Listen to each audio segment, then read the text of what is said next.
que nous puissions diminuer, que je puisse croître, que je puisse m'effacer, que ma bouche soit le canal, l'instrument que tu vas utiliser, afin que ton peuple puisse t'écouter. Dans les noms précieux et puissants de notre Seigneur Jésus, ainsi nous disons Amen. Amen. Est-ce que nous pouvons acclamer Dieu?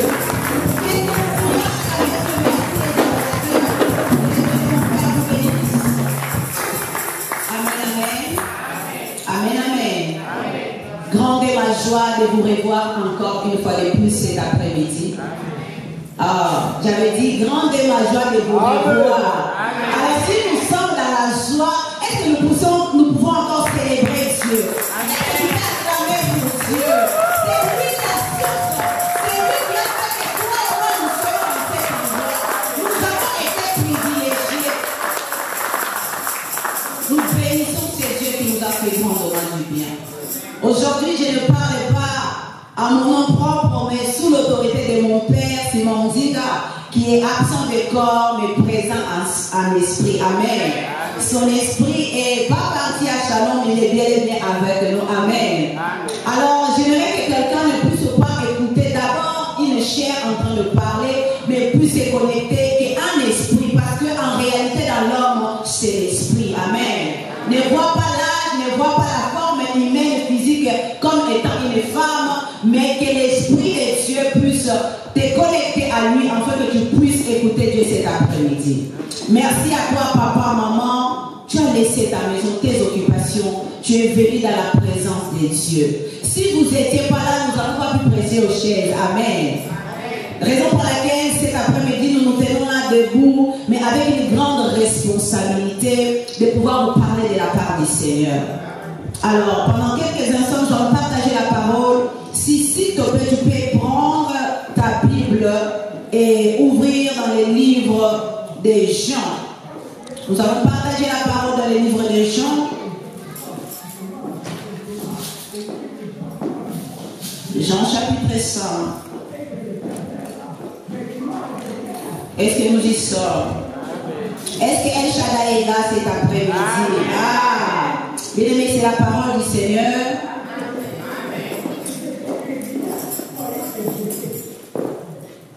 Merci.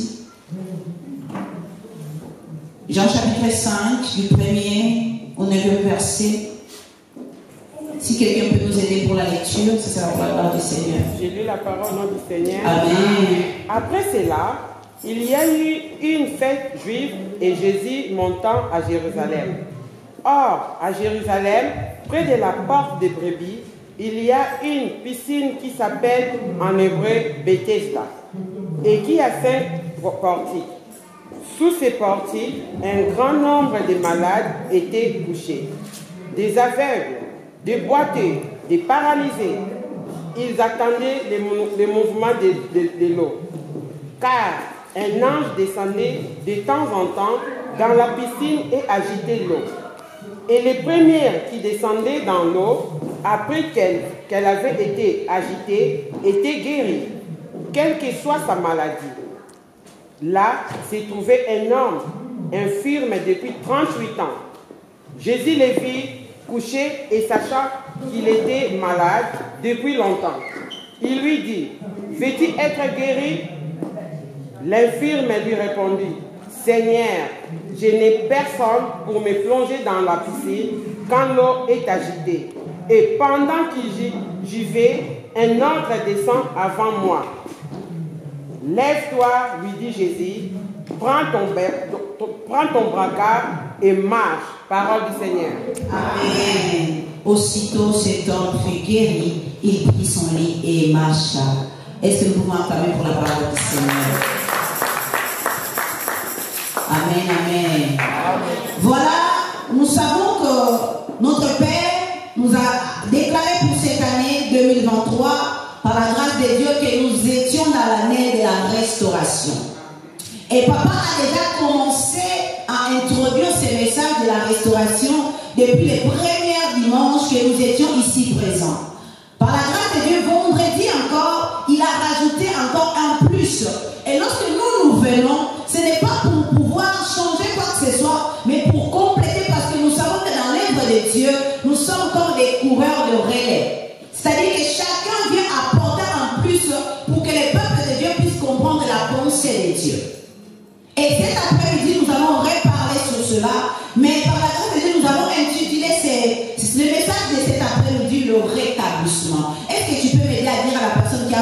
toi, Dieu va te rétablir.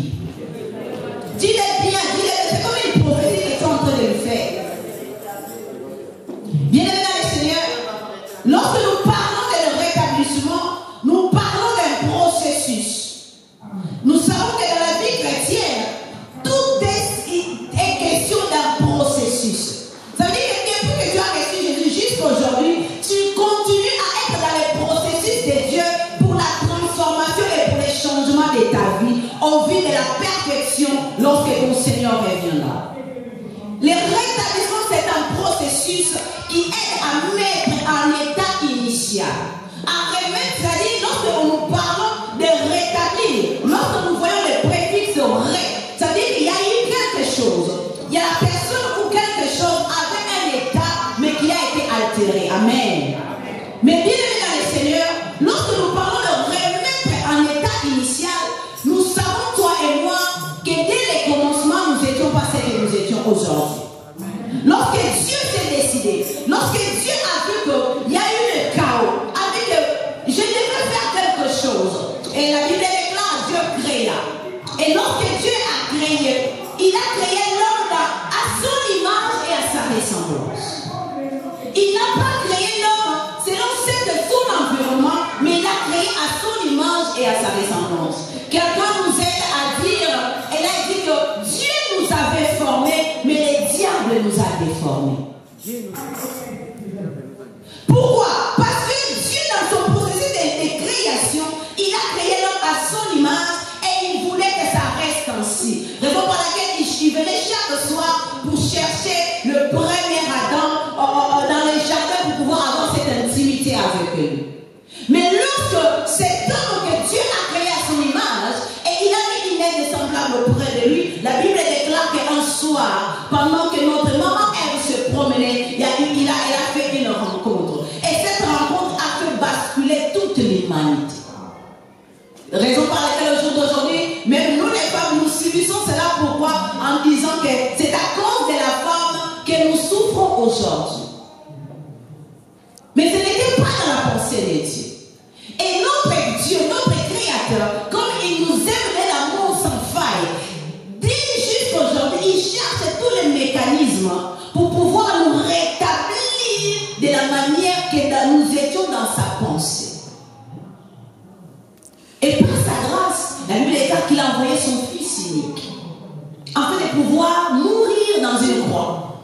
Quoique pas pécheur, mais il a porté les péchés de l'humanité. Pourquoi? Tous ces processus pour nous remettre à la place de la pensée de Dieu pour l'homme sur la terre.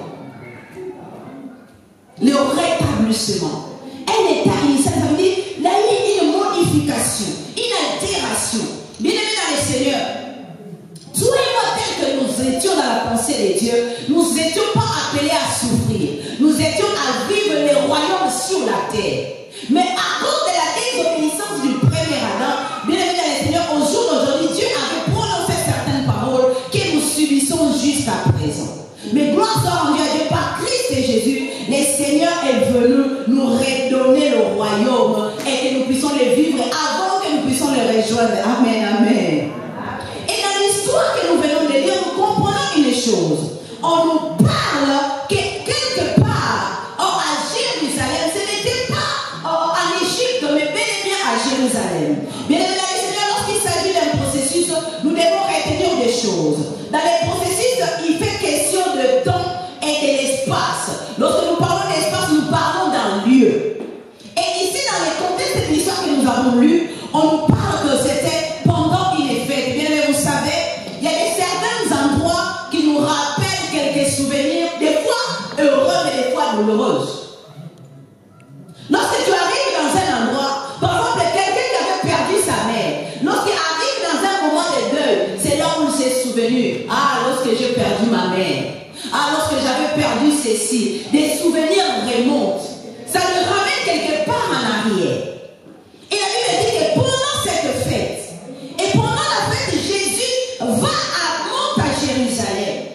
Et on nous dit que dans cette ville de Jérusalem, bien aimé, il y avait une porte de brebis. Cette porte qui a été construite depuis Néhémie. Depuis Néhémie, lorsqu'il a rebâti les murailles. Et on dit qu'il y avait une piscine. Nous connaissons très bien cette histoire. Mais j'aimerais que cet après-midi, nous puissions retenir quelques leçons qui vont nous aider à nous fixer dans notre vie de rétablissement. Et on nous a parlé qu'à Jérusalem, il y avait une piscine. Et dans cette piscine, il y avait un grand nombre de malades. Mais j'aimerais rappeler à quelqu'un. J'ai dit ceci. Dans le processus, il y a question du temps et de l'espace. Il y a certains endroits qui favorisent notre décroissance, mais il y a certains endroits qui nous propulsent. Et un de ces endroits, c'est dans la maison de Dieu. Il y a certaines choses que tu ne vivras pas dans ta maison, mais que tu pourras les vivre dans la maison de Dieu. C'est pourquoi David dit, je suis dans la joie lorsqu'on me dit allons dans la maison du Seigneur. Parce qu'il sait que dans la maison du Seigneur, tout peut se passer. Dieu peut te visiter dès que tu franchis les portes de cette maison. Pourquoi? Parce que lorsque Dieu il sait que tu es venu parce que tu savais que tu es venu à sa rencontre. Amen, amen. À Jérusalem. Ce n'était pas dans le monde, mais c'était bien à Jérusalem. Il y a certains endroits qui sont propices à ton élévation. Il y a certains endroits qui sont propices à ton rétablissement. C'est pourquoi, bien aimé, choisis bien les endroits où tu mets tes pieds. Choisis bien les endroits où tu mets tes pieds. Ce n'est pas tout endroit que tu es appelé à y aller. Même si on te vit gentiment, il y a des endroits qu'il faut refuser d'y aller. Parce que au lieu de te faire avancer, cet endroit ne te fera pas avancer, mais te fera ressortir ton vieil homme. Il te fera reculer là où tu étais avant. Tu peux t'appeler chrétien, mais il y a certains endroits lorsque tu rentres, bien aimé, ce n'est pas pour ton bien, c'est pour ton malheur. Certains endroits lorsque tu pénètres, bien aimé, ça te fait comme faire reculer les bons. Tu as commencé à avancer, mais lorsque tu viens, des souvenirs de ton ancienne vie te rattrapent. Et bien aimé, c'est comme si tu disais que je perds quelque chose. Hein? Dans la Zaki qui vient, ambiance, mais dans les seigneurs, tu as l'impression que tu recules, alors que c'est bel et bien le contraire. Et dans cette piscine, on nous parle qu'il y avait des nombres de malades. J'aimerais dire à un enfant de Dieu cet après-midi, lorsque tu viens dans la maison de Dieu, sache que la maison de Dieu, c'est comme cet endroit de piscine de Bethesda. Ça veut dire que chacun a son problème. C'est comme l'église, c'est comme un hôpital. Ça veut dire qu'il y a des paralytiques, il y a des problématiques, il y a des cancéreux, il y a toutes sortes de problèmes à l'église. Ne viens pas en pensant que lorsque je viens à l'église, tout le monde est saint. Les pécheurs se trouvent dans l'église. Les malades à l'église, des problématiques dans l'église, des personnes qui ont des soucis sont à l'église. Pourquoi? Parce que c'est un endroit où lorsque Dieu visite, il y a un changement de vie. Amen. Lorsque tu trouves les impolis à l'église, ne t'étonne pas. Lorsque tu trouves des gens qui donnent des mauvaises paroles, ne t'étonne pas. Ne dis pas que oh, j'ai cherché le monde à quelqu'un. Non, bien aimé, c'est dans la maison de Dieu qui doit y être parce que c'est comme un hôpital. Les malades en dehors, non, ils doivent être à l'hôpital pour être soignés. Ici nous venons tous, même moi y compris, nous sommes là tous, chacun a sa paralysie, chacun a sa maladie. Ma maladie peut être appelée santé, ta maladie peut être appelée mauvais caractère, ta maladie, chacun de nous a un problème qui doit être soigné, non en dehors, non en Égypte, mais bel et bien à Jérusalem. Dans la maison de Dieu. Amen, amen. Et tous ces malades-là, ils attendaient qu'une seule chose pour être guéris. Nous tous, nous venons dans la présence de Dieu parce que nous savons qu'il est le seul capable de changer notre vie. Dieu est capable d'enlever quelqu'un qui n'avait pas de nom et de lui donner un nom. Qui pouvait se souvenir de David? Vous savez, même ses propres parents, son propre père, lorsqu'il s'agissait de royauté, il ne pouvait pas penser à lui. Même l'homme de Dieu, les serviteurs de Dieu Samuel, il a dit non. Il avait choisi quelqu'un qui était baraqué, quelqu'un qui avait des tablettes, quelqu'un qui était construit. Il disait que non, il a la carrure du roi, parce que c'était un homme. Mais Dieu sait, peu importe ce que les hommes peuvent dire de toi, lui-même, il a un plan, il sait là où il t'amène, il sait qui tu es.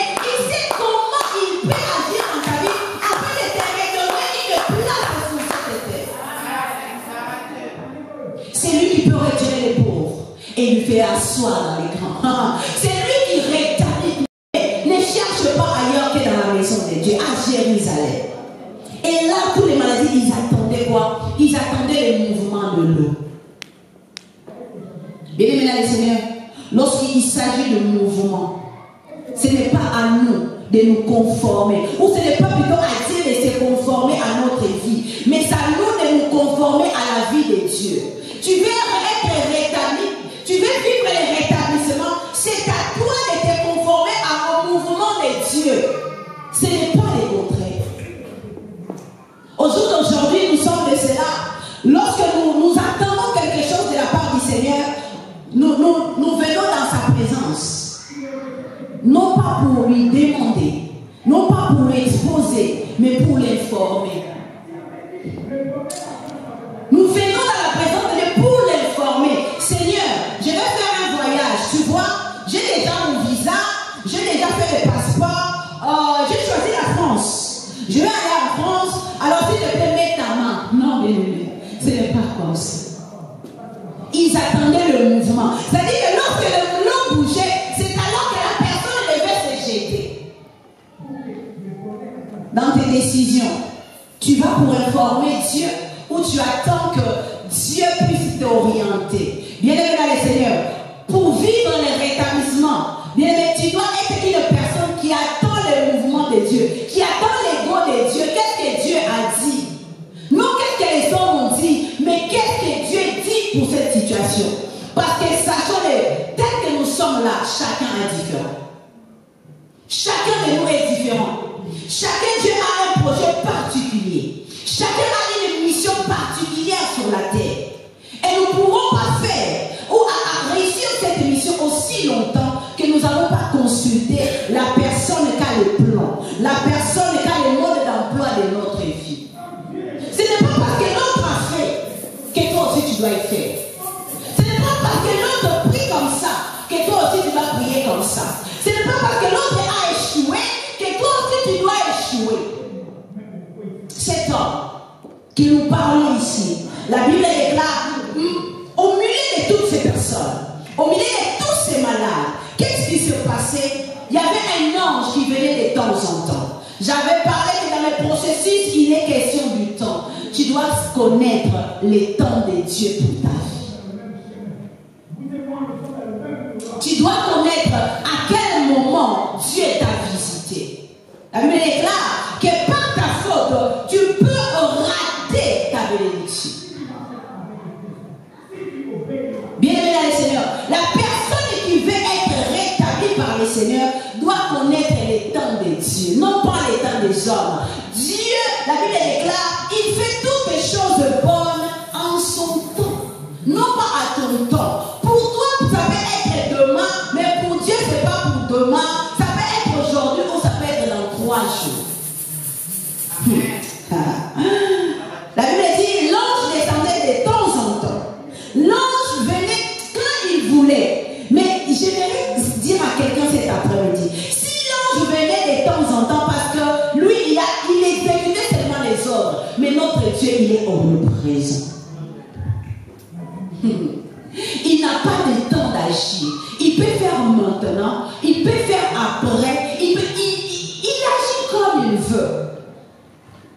De temps en temps, l'âge venait. Mais cet homme, la Bible déclare, il n'éprouvait pas. Pourquoi la Bible dit qu'il n'était pas maladie? Bien aimé, des fois nous avons tendance à minimiser certaines choses. Lorsque nous parlons de paralysie, ça veut dire que la personne, ça peut qu'il bougeait, mais à un moment donné, ses membres, ceux qui voient des personnes qui ont subi l'AVC, ils savent.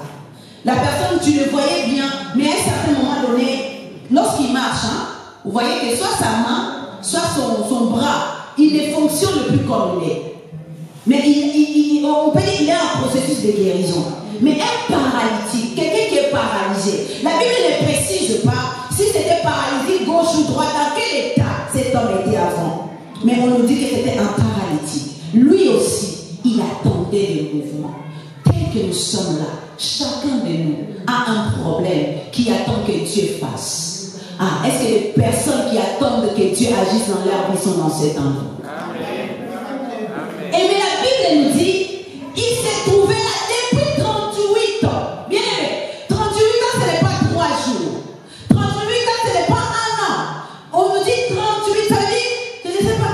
au milieu de nous, est-ce qu'il y a des frères et sœurs qui ont cet âge-là? 38, 35, 38. Ça veut dire que depuis la naissance de certains ici, hein, jusqu'à ce qu'ils grandissent, mais cet homme s'est trouvé là. Il était malade. Il voyait des guérisons. Il voyait les autres être poussés de la même manière. Tu te dis, depuis, ça fait 5 ans que je viens dans cette église. Ça fait 5 ans que j'ai reçu les Seigneurs. Je ne vois les personnes bénies. Je ne vois les autres avoir leurs papiers. Je vois les autres se marier. Moi, Seigneur, quand est-ce que tu vas faire? J'aimerais dire à quelqu'un, notre Dieu qui s'appelle Éternel. Ah, il n'est pas régi dans le temps. Il peut agir à n'importe quel moment dans ta vie. Cet homme pouvait dire, pour moi c'est fini. 38 ans. Il était habitué. Mais il y a certaines habitudes, lorsque tu les prends, il est difficile d'échanger. Lorsque tu es habitué pendant 2 ans à faire quelque chose, c'est difficile qu'on te dise tu dois changer tes habitudes. Mais cet homme s'était habitué. Certains parmi nous aussi, enfants de Dieu, malades, ils n'ont pas mis en maladie là-bas. T'as eu une maladie, mais tu t'es approprié de cela. Pauvreté là-bas, chômage là-bas, non, bien aimé. Dans l'état, dans la pensée de Dieu, ce n'était pas ainsi pour ta vie. C'est pourquoi tu dois refuser certaines choses et t'en approprier, peu importe la durée. Au chômage là-bas, non. C'est le chômage, c'est venu, ça doit passer. Ça n'est pas éternel. Je devrais dire à quelqu'un, la souffrance auquel tu vis, ce n'est pas éternel. Les problèmes que tu as, ce n'est pas éternel. Ah, comme il a commencé, de la manière qu'il a commencé, de la manière qu'il va finir. Pourquoi il va finir? Parce qu'un Dieu s'est décidé, 2023, c'est l'année de ton rétablissement. Il nous a promis en disant, je remplacerai les années qu'on dévorait les sauterelles. Tout ce qu'on a dévoré dans ta vie, 2023, le Seigneur ne regardera pas, peu importe le temps que ça a duré, l'Éternel te révélera. Alors s'il te plaît, j'aimerais dire à quelqu'un, arrête de regarder les autres et de comparer ta vie. En disant, ah, elle est déjà mariée. À mon âge, moi j'ai 30 ans. Ah, 23 ans, elle est déjà mariée. Hey, moi je suis vieille. Tu n'es pas vieille. Il suffit juste de te connecter au mouvement de l'eau, dans les temps de Dieu. Ah, j'aimerais dire à quelqu'un, comme a dit papa, décomplexe-toi. Ne regarde pas par rapport aux autres. Une personne que Dieu veut rétablir cette année, c'est cette personne qui n'a pas de complexe. Ils ont eu, c'était leur temps. Moi aussi, mon temps viendra. Amen, amen. Si c'est le temps de Dieu, personne ne peut arrêter la promesse de Dieu à les accomplir dans ta vie. Personne. Ici, tout le monde s'est jeté. Cet homme était là. Jusqu'à ce que ce jour-là est arrivé. Ah, l'homme de 33 ans est apparu dans la vie de cet homme. Bien aimé, lorsqu'il a posé la question, il lui dit, est-ce que tu veux être guéri? Tellement qu'il était habitué à sa maladie. Tellement qu'il voyait des choses. Il a dit, je n'ai personne. Bien aimé, est-ce qu'on t'a posé la question? Tu as quelqu'un ou on t'a posé la question, veux-tu être guéri? J'aimerais dire à quelqu'un, le Seigneur ne s'importe pas de la situation que tu vis. Il s'importe de la solution qu'il veut t'apporter. Lorsque Dieu veut te rétablir, peu importe la situation, lui, ça n'arrête pas Dieu. Ton problème, là, ta pauvreté, n'arrête pas Dieu. N'étonne même pas Dieu. Ta maladie n'étonne pas Dieu. Ton célibat non plus n'étonne pas Dieu. Dieu s'étonne de la solution qu'il veut te donner. C'est ça dont Dieu il s'importe. Veux-tu être guéri? L'homme a commencé à dire, comme a dit papa, il a commencé à se lamenter ma bilingue. Cette année, refuse d'être parmi ces hommes-là. Hein? Tout le temps tu pleures, tout le temps tu lamentes. Yamatou Samuel, cette année 2023, si tu veux rentrer dans la restauration, dans le rétablissement de tout ce que, oh, peu importe on t'a volé, peu importe tu as suivi, bien aimé, tu dois être de ces personnes qui ont un nouveau langage dans leur bouche, qui déclarent des choses, non pas selon leur état, mais qu'ils voient des choses qu'ils veulent voir s'accomplir.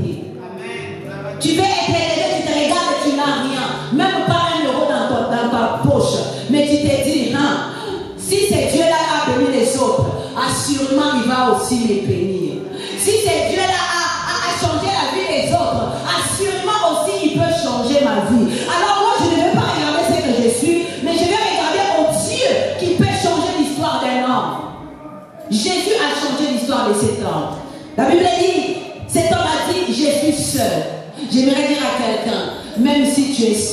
Mais si tu as Jésus, tu as la majorité. Amen.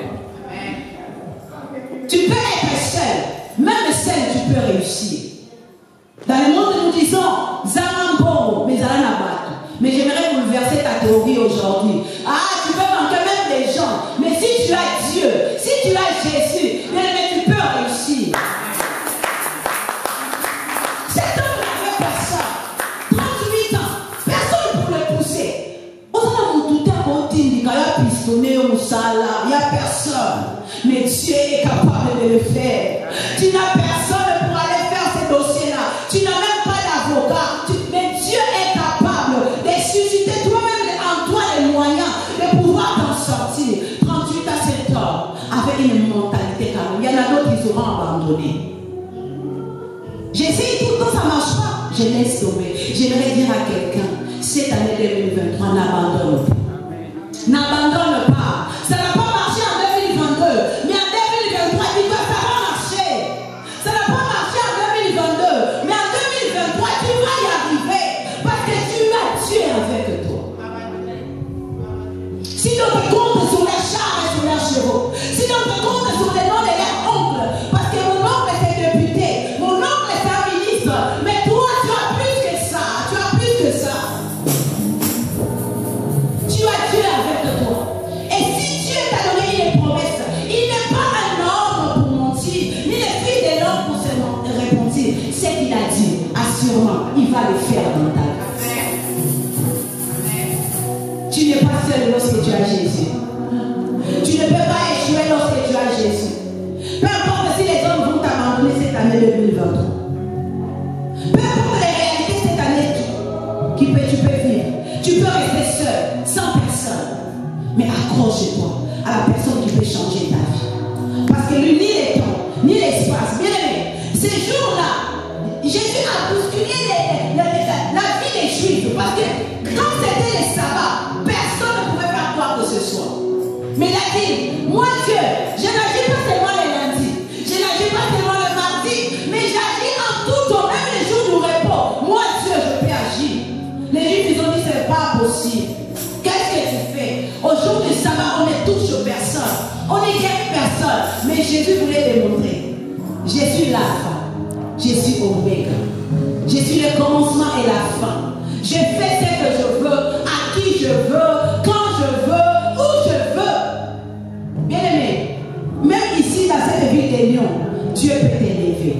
Dieu peut te bénir. Tu es étranger, mais Dieu peut faire des grandes choses avec toi, peu importe les lieux où se trouve.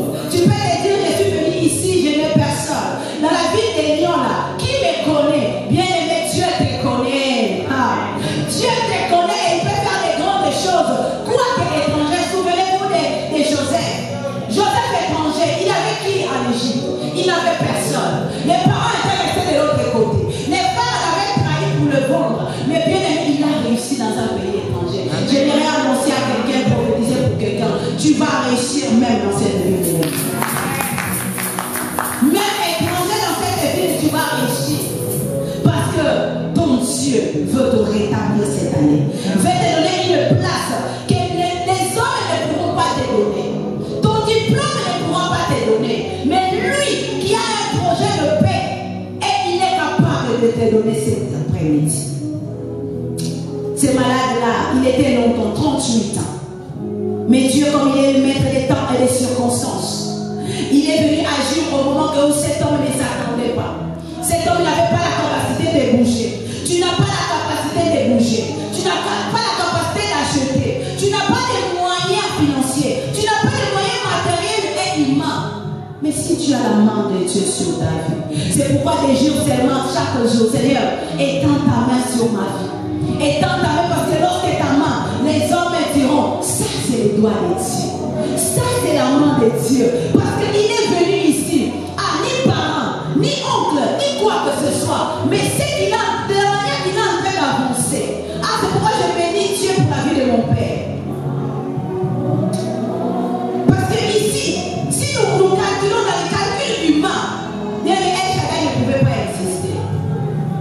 Si dans les raisonnements humains, El Shaddai ne pouvait pas avoir lieu. Il aurait trouvé des excuses de dire que non, dans ce pays je suis seul. Dans ce pays je commencer. Mais Dieu a dit, si tu es avec moi, tu peux commencer, peu importe ton commencement. C'est moi qui assure ton avenir. C'est moi qui assure comment cela va se faire. C'est moi qui enverra les hommes. Bien-aimé dans le Seigneur, si Dieu veut te bénir, bien-aimé, il mettra tout en place, une machine en place pour pouvoir te mettre à la place qu'il veut te faire. C'est pourquoi, bien-aimé, fais confiance à Dieu. Ne fais pas confiance en ton intelligence. Oh, moi, je fais bac plus 42. Mais avec bac plus 42, tu peux échouer. Moi, je connais un homme qui avait des diplômes. Mais un jour, il est parti pour chercher un emploi. On lui a dit, messieurs, nous avons un poste. Mais par rapport à tes diplômes, ils sont trop élevés. Nous n'avons pas les moyens financiers pour te payer. Mais il n'avait pas dit plus quelque chose. Pour dire que tes diplômes peuvent échouer, mais Dieu n'échoue jamais. Tes diplômes peuvent échouer, mais ton Dieu n'échouera jamais. Il peut te mettre dans une place où tu n'es pas qualifié. Il peut te donner des choses auxquelles tu ne méritais pas. Mais nous tenir ici devant. Si ce n'était que là où nous avons grandi, mais c'était impossible que nous puissions nous tenir là. Mais parce que la grâce de Dieu, lorsqu'il localise une personne, il le propulse pour l'emmener là où lui-même Dieu veut l'emmener.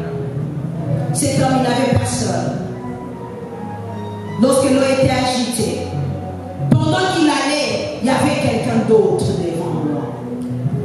Bien-aimé, pendant que tu veux faire ce projet-là, quelqu'un d'autre fait le même projet, tu te dis, je laisse tomber. J'aimerais dire à quelqu'un, même si les autres qui sont venus devant toi font le même projet, si Dieu t'a mis ta pensée de faire le même projet, fais-le.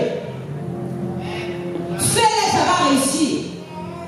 Ne regarde pas, ils sont venus avant. Oh, maman, peu importe. C'est pas ton problème, c'est leur problème.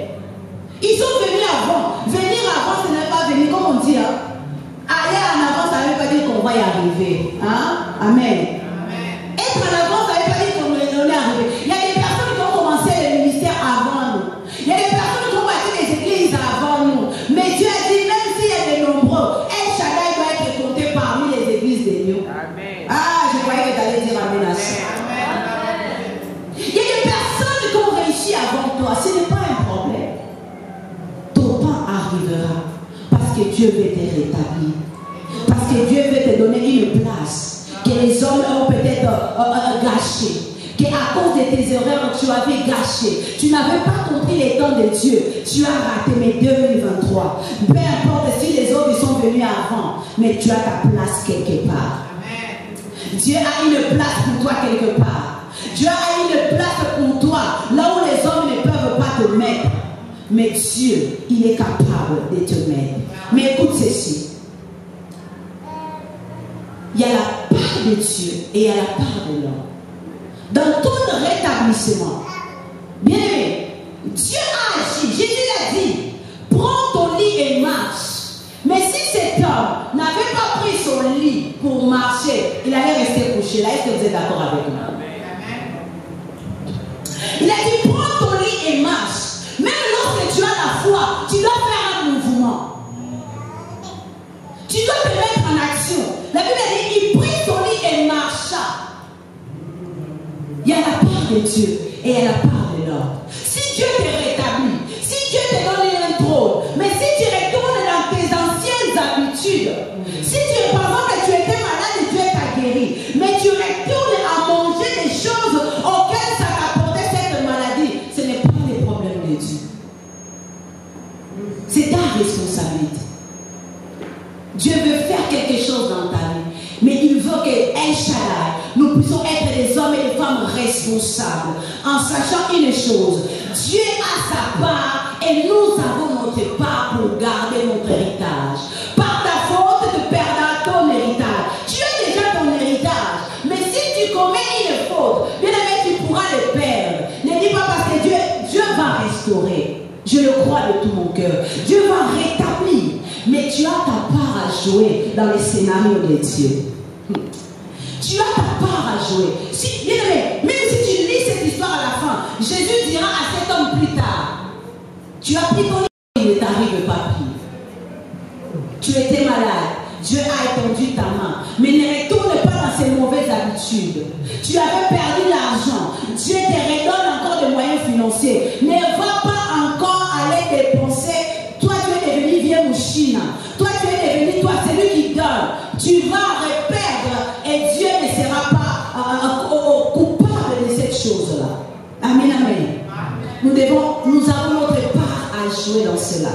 Mais écoute une chose pour finir. Pour cette année, pour que tu puisses vivre le rétablissement des choses, dans ce processus-là, tu dois laisser Dieu faire à sa manière. N'impose pas Dieu la manière de faire. N'impose pas Dieu ta manière de faire. Mais laisse Dieu faire à sa manière. Non seulement à sa manière, mais au temps qu'il a fixé pour toi. Ne sois pas pressé lorsque ce n'est pas encore le temps. Ne sois pas pressé lorsque Dieu ne t'a pas encore donné l'aval. Ne sois pas pressé lorsque tu vois que les autres avancent. Toi-même tu vas, par exemple, je peux donner un exemple. Tu vois les autres se marier parce que toi tu es tellement pressé. Tu vas faire à ta manière. Qu'est-ce que tu vas te dire comme quand il s'anibale, ne le fais pas. Tu vois les autres bénis. Tu vas aller dans l'occultisme parce que tu es pressé. Laisse Dieu faire à sa façon. La manière de faire de Dieu est différente de la manière des hommes. Dieu fait de la manière que les hommes ne peuvent pas expliquer. Même toi-même, il y a des choses que tu ne comprendras pas. Tu pourras poser des questions, Seigneur, est-ce que c'est toi vraiment? Mais Dieu dit, laisse-moi faire à ma manière. Cet homme-là a écouté Jésus faire. Lui dit, lève-toi. Il n'a pas dit, Seigneur, moi je dois aller dans l'eau parce que c'est dans l'eau qui se passe. Il a suivi ce que le Seigneur lui a ordonné de faire. Sois attentif pour vivre ces rétablissements à ce que le Seigneur te dira de 2023. Sois très attentif. Ah, quelqu'un doit être très attentif de ce que le Seigneur va lui orienter pour faire. Ne fais pas selon toi. Si tu fais selon toi, tu vas échouer. La restauration, le rétablissement pour toi sera qu'un slogan. Mais si tu laisses Dieu faire à sa manière et à son temps, tu verras que le rétablissement, il va te mettre dans un trône. Et ce trône-là sera pour un bon moment de réjouissance. Mais si tu te mets toi-même, bien aimé, ta chute elle sera tellement grande. Alors s'il te plaît, permets à Dieu de faire ce qu'il a prévu de faire dans ta vie. Mais son désir pour nous, c'est qu'il veut nous restaurer.